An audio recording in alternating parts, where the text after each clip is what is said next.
I'm not sure I'll ever feel safe driving at night again. Not after what happened that winter.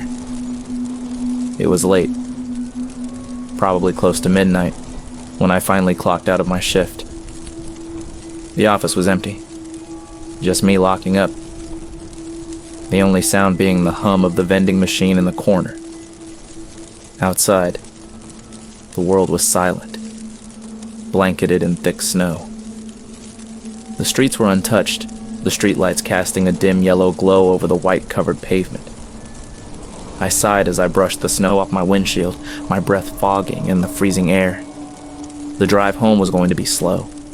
The roads were slick, unplowed, and every few minutes, my tires lost traction just enough to send my heart pounding. It was the kind of drive that kept you tense the entire time, both hands gripping the wheel, knuckles white. Then, about halfway home, there was a curve in the road, a patch of ice I didn't see in time. My car lost control. For a second, I was weightless, helpless, as a vehicle slid sideways off the road down into a shallow ditch.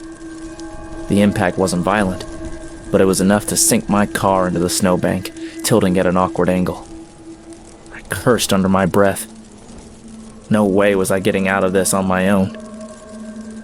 I stepped out, my boots sinking deep into the fresh snow, the cold biting through my jacket.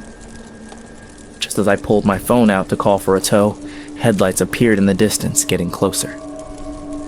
A white pickup truck. It slowed as it reached me, the window rolling down to reveal a man inside. He looked to be in his 40s, wearing a thick jacket and a beanie. His voice was muffled by the sound of the wind. "You stuck?" he asked. "Yeah," I admitted. "Think you could help?" "Sure, I got a tow hitch back at my place, just a couple miles down the road. Give me 5 minutes." Before I could even respond, he drove off, leaving me alone again in the freezing darkness. I hesitated before getting back into my car. Something about this situation felt strange. I told myself I was just being paranoid. The guy was doing me a favor. But the longer I sat there waiting, the more uneasy I felt. Then, I saw movement. At first, I thought my eyes were playing tricks on me. But no, there was a figure standing just beyond the reach of my headlights, barely visible through the falling snow. A man. He was bundled up in heavy layers, his face mostly obscured by a scarf. He wasn't walking, wasn't approaching. He was just standing there, watching. I swallowed hard, cracking my window slightly.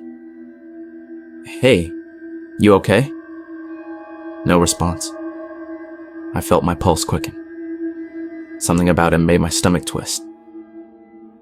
"I've got help coming," I added quickly, hoping that would make him leave. "Should be here any minute." Still, he didn't move. Suddenly, he started walking toward my car. I froze for a moment. Before I realized it, he was standing next to my window. I heard a soft click. For a split second, I didn't process what it was, but he had tried to open my door. Panic surged through me.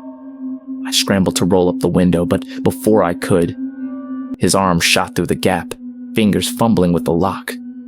The door swung open violently, the freezing air rushing in, as I felt his hands latch onto me, yanking me forward. I fought back, kicking, thrashing, but he was strong, too strong. He pulled me out of the car, dragging me through the snow.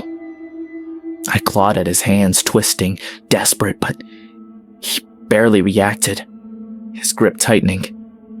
Then, just as I thought I was done for, I saw headlights. Blinding white light flooded the area, followed by the deafening roar of an engine. The white truck skidded to a stop, its driver's door flying open. "Hey!" The man dragging me froze. For the first time, he showed fear. Then, without a word, he let go and bolted into the trees, disappearing into the dark. I collapsed in the snow, gasping for breath. The driver of the truck rushed over, wrapping his heavy coat around me. His voice was urgent. You alright? Did he hurt you? I couldn't speak. I could barely think. He helped me into his truck, cranked the heat, and called the police. The rest of the night blurred together. Statements, flashing red and blue lights, officers searching the woods. They never found the man. No footprints, no sign of where he went. It was like he had vanished into the night. But I know he was real. I still see his pale hands reaching through my window. I still hear the click of my door unlocking. I really don't know what would have happened if the man in the white truck hadn't gone out of his way to help me. I probably wouldn't even be here right now to tell you this story.